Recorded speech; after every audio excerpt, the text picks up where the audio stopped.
Hello and welcome to Main Street Matters by Heart on Main Street, the podcast that gets back up no matter how many times it gets knocked down. I am your host, Patrick Kaiser, and I am thrilled to have you with us today. Happy Independence Day! This episode will be published on July 4th, 2024, so whether you listen to it on the day that it was published or sometime in the future, I hope you have a tremendous Independence Day and are able to celebrate with your friends and family. I did consider skipping this week because of the holiday, but I have missed several weeks this past month, and since I do talk about independent businesses being the backbone of the American economy, especially in small towns, I thought it would be fitting to talk about them on this, our Independence Day. A couple quick notes before we dive into today's content. With the rash of tornadoes that have struck the U.S. over the past couple months, several retailers have reached out to Heart on Main Street about providing some financial assistance to help them rebuild their stores, particularly ones in Temple, Texas and Greenville, Kentucky. I know the initial thought might be that insurance is there to cover these things, but oftentimes insurance does not make them whole again, and there can be a significant disparity between what they do decide to cover and the costs of reopening their stores. After speaking with Brickwood Boutique in Temple, their insurance company is, honestly, nickel and diming them on what they're going to be paying for over their inventory and who will pay for things between the insurance company and the insurance company of the building owner. They're also being told that they cannot operate their online store or they're going to be violating their interruption of business coverage. So this business that's been a part of their community for over 20 years is stuck in a bind. Losing their store, sitting on inventory, not being allowed to sell anything in order to help themselves, and getting the runaround from insurance companies. Our heart is with stores in these situations, and we want to do anything that we can to help. I know you probably hear many requests from organizations for financial support, and you can't fulfill them all. But if you are going to give this month, please consider helping these retailers. You can help by donating at heartonmainstreet.org. 100% of the money donated goes to helping retailers that have been affected by natural disasters. So thank you for your consideration. Now, onto our episode. Today, we head out on the highway to the Great Divide and make our first Main Street Monday stop in the Centennial State of Colorado. I was in Colorado for Crystal Vilkaitis' Evolve 2024 conference, and I stayed an extra day in order to make a Main Street Monday stop. Interestingly enough, our Main Street Monday series was really conceptualized at Evolve 2023, when Crystal encouraged retailers to put themselves out there more in their social media, to show their faces, and to let their audience get to know them better. So this was not necessarily the first anniversary of our Main Street Monday, but rather the completion of a year of Main Street Mondays. In that time, I visited 41 communities and met with roughly 500 independent retail stores. We have seen our organization grow. I've been invited to many towns and recognized by other people when I visit an area. And going live and being on camera has become easier over time. So as much as I feared that at first, I am living proof that it does become less scary, and if you do put yourself out there, good things will happen. So while in Colorado, I visited the town of Estes Park. On the surface, this town has everything that you'd like to see, with a commercial shopping district for independent retailers. It's a beautiful town surrounded by breathtaking mountain ranges. It's at the base of Rocky Mountain National Park, which attracts an estimated 4.5 million visitors per year and allows for a winter and summer tourism season as it attracts both skiing and hiking crowds. There's the Stanley Hotel of The Shining fame, which brings in tourists interested in horror and the supernatural. There are concerts and festivals and a thriving art scene. Estes Park has the makings of a perfect town for a thriving Main Street area. And it is, except for when Mother Nature decides that it isn't. Twice in the last 50 years, Estes Park has been subject to the most horrible and devastating destruction imaginable. floods that have completely destroyed the homes and businesses in the area. They've killed hundreds of people and sent the town reeling and asking serious questions about its future. The first occurred in July 1976, so the bicentennial of the United States, when a storm front stalled over the Big Thompson River watershed and heavy rains began to fall. Within 3 hours, 12 inches of rain fell over the area. Now, I personally always struggle with the context of this because on one hand, 12 inches of rain sounds like a lot. When we get an inch of rain where I live, it means it rained a lot. But like a foot of rain, how much is that really? What would that look like, and how destructive really is that? So for a little added context, 1 inch of rain would produce roughly 1 foot of snow. Thank you very much, Mr. Whitcamper, my old high school science teacher, and then that was independently supported by the National Weather Service. So if you're trying to conceptualize what this would be like, don't just think about a foot of water on the ground. Think 12 feet of snow falling in the amount of time it takes you to watch a long movie. But because it's liquid, this devastating event then went on the move down the canyon in the form of a flash flood. Trees were uprooted and washed down the canyon. Boulders up to 10 feet wide were dislodged and carried with the river towards the city. Phone lines were downed and streets were completely wiped out. So people in the path of destruction were unable to be contacted and really couldn't even get out if they were made aware that this flood was coming towards them. Almost 150 people died during this, and 400 businesses were destroyed. It was a harrowing and tragic event. But Estes Park picked itself back up again. As one longtime resident told me, the people of Estes Park were determined to recover what they could and rebuild what they couldn't. They became a tight-knit and supportive community. They supported the businesses, which led to a revitalization of the downtown community. Still today, the area is dominated by independent retail because of this history. The town wants small businesses. They want to know that the store owners live in the community and know the history of the area. There are some stores like Rocky Mountain Connection that survived the flood and are still in business today. They've actually been in Estes Park since the 1930s, which is just amazing considering everything that the town has seen. Following the 1976 flood, the town was rebuilt. It grew. It became a destination spot again because of all the amazing offerings that the town provides visitors. Until tragedy struck again in September 2013. For over a week, heavy rain fell upon the area, turning into torrential rain for several days in the middle of the storm.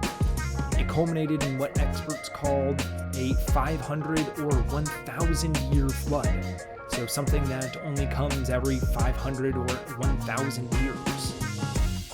Larimer County, where Estes Park is located, saw over 12 inches of rain. Boulder County saw over 18 inches of rain. Infrastructure that had been rebuilt to flood-proof standards following the 1976 flood, failed. Once again, roads, trees, boulders were washed away by the flooding, causing devastating destruction as rivers rose and spilled over their banks and cascaded down the canyons. FEMA estimated that it would take 6 to 10 years to get the area back to normal. It took 9 years, and as of 2023, there were still some bridges that needed to be rebuilt and some areas that still need improvement. But Estes Park responded as they did in 1976 by coming together as a community. They held their Bluegrass Festival that year, and it was the biggest celebration of the summer. The annual Thanksgiving parade went on as usual, with the added flair that the neighborhood-assigned porta potties were decorated, put on wheels, and then brought into the parade. Neighborhoods competed with each other to see who could make the prettier porta potties instead of being angry or frustrated at the situation. 11 years later, there's still work to be done. When I visited, construction crews were taking advantage of the time in between tourist seasons of the winter and summer to work on roads, the river walk, the sewer system, to be able to accommodate more water flow and make sure that the buildings were protected in the event of another flood. But this is a town that has been washed away and rebuilt over and over. And because of that, the town has a special pride in its downtown and in its independent retail stores and in those that live within the community. So what is Estes Park like today? Again, it's located in one of the most beautiful parts of the country on the doorsteps of the Rocky Mountain National Park. Estes Park has everything that you could want in a Main Street area. There are great restaurants, candy stores, boutiques, toy stores, jewelers, gift shops, unique specialty stores that focus on Christmas all year round, leather belts and outdoor activities, or even focusing on Colorado's frontier past. All of this comes with views of the Rocky Mountains and the sounds of the Fall River, providing the setting for a magical shopping experience. Because it is a major tourist destination, there are many tourist shops in the downtown area. There are many stores where you can buy an Estes Park or a Rocky Mountain National Park t-shirt or a ski patrol hat. Pulled taffy also seems to be a local delicacy with several shops dedicated to it. You can watch from the window as machines pull the taffy. And if you'd like to view some of these stores that I mention as I continue to talk, you can go to our Instagram page, which is at Heart on Main Street, and find the highlights of my visit to Estes Park. In the heart of the downtown area, there's a store called Trends at the Park that provides shoppers with the best Estes Park has to offer. After you are greeted by the local shop dog, you're able to explore a wide variety of items that makes Trends an essential part of the downtown. Here you can find products made by local Colorado artisans, gifts for children and pets, home accessories, in addition to information on the national parks, as well as factual and humorous guides for survival out in the wilderness. Yes, there are clothing and apparel that celebrate the Centennial State and National Park, just like many of the other stores in the downtown. But at Trends, these have a little less of a tourism feel and offer more honor to the state that they call home. Unless we forget the visual aspect of the store, Trends really dazzles visitors with gorgeous displays and eye-catching fixtures and statement pieces that demand shoppers continue to explore its 5,000 square foot store. So whether you're looking for something in particular or just want to browse, Trends at the Park provides really the perfect Estes Park shopping destination. Another favorite of mine in downtown Estes Park was a store called Hike. That's hike like you would go on a hike, but it's spelled with a Y and no E. As you might guess from the name, the store is dedicated to the outdoors, hiking, camping, backpacking, whitewater rafting, and all the things necessary to enjoy the outdoors. It's the perfect specialty store for the area, as it provides people with the opportunity to pick up the things they might have forgotten or didn't know that they needed before arriving. It really fits with the whole attitude and vibe of Estes Park. Downtown Estes Park also has a beautiful art gallery called Earthwood Collections, which hosts artwork mostly from Colorado-based artists. The themes inside were very nature-forward and focused on the beauty that you can find in the area. Everything from paintings to glasswork to wooden carved items highlighting the local flora and fauna of Colorado. This is one element that I love about Colorado is the focus on nature. The mountains and outdoors are an ever-present feature, and people really respect and prioritize the beauty of the landscape in ways that you just don't really see other states doing. For my trip here, I also ventured out of the downtown and visited some of the other retail locations that weren't just on Main Street, but in the surrounding areas as well. Much effort is given to supporting and promoting the businesses of the downtown, but there are some fantastic independent retail locations just beyond it as well. One store I visited was the Mad Moose, I actually met the owner of the Mad Moose, Maureen McCann, at the Evolve conference, and she convinced me that Estes Park was the place to go for our Main Street Monday. The Mad Moose is an enormous gift, home, and apparel store with tremendous decor pieces and displays. Right when you walk in, you're met by a gigantic stuffed moose head that they've nicknamed Monty. All throughout the store, you continue to find fun little touches and details like their handmade wooden furniture, elk antler chandeliers, and vignettes of products that allow you to see the items in your home with your mind's eye. The store sits almost at the entrance to the national park, so you're constantly surrounded by these stunning views of the mountains. It makes you want to stay there all day. And because of its separation from the downtown area, Maureen has done a fairly unique thing. She's taken it upon herself to collaborate with several other stores that exist beyond the downtown limits to set up an inter-store rewards and loyalty program. She's worked with 13 other owners to establish a punch card program that encourages customers to visit their stores and earn prizes for shopping beyond downtown. I thought this was an incredibly inventive and unique initiative to draw businesses to other stores that serve a vital role within the community but might not get the same traffic. I am all about retailers collaborating with each other to help each other grow and become better businesses, and this is a great way to work together to do that. Another store that's part of this program that I visited is called Cabintique. That's a mixture of cabin and antique or boutique. This was such a fun store. Think decor and themes of a classic wooden mountain cabin, and you can probably come pretty close to picturing this store. It feels like you're stepping into an old cabin.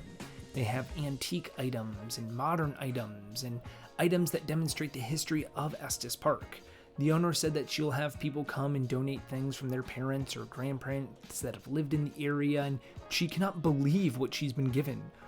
Great old black and white photographs, paintings of the area from relatively famous artists, and maps that show the growth and development of this area over time.